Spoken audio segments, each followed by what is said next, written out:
همونطور که میدونیم امروز قراره که ماه خونین یا همون ماه گرفتگی اتفاق بیفته، یا قراره ماه گرفتگی اتفاق بیفته یا ماه خونین.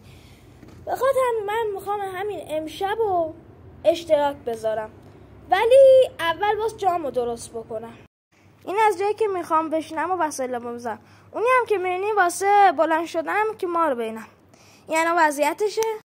اینم از بعدش که اونم که میبینی سکونه تا بتونیم ازش بریم بالا. یکم کیفیت دوربینم بده، ولی اون سفیده ماهه.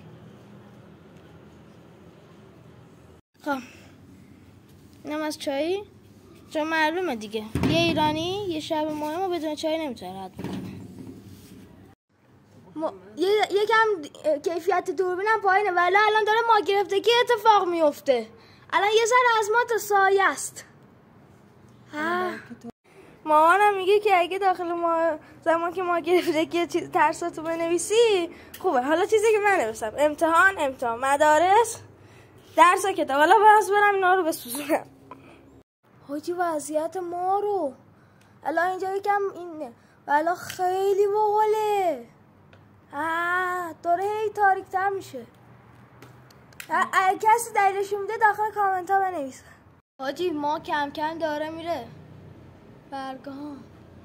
این لیزری هم که میبینین داره میندازه داشتم. واقعا اگه این لحظه رو نمیبینین واسه ناامیدم.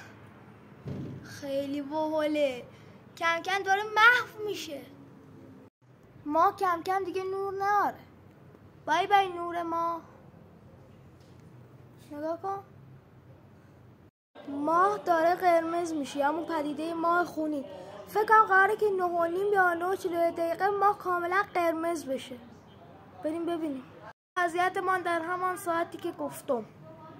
پایان ماه گرفتگیمون. امیدوارم از ویدیویی که گذاشتم خوشتون اومده باشه. اگه خوشتون اومد حتما ویدیو رو لایک بکن. سابسکرایب فراموشتون نشه.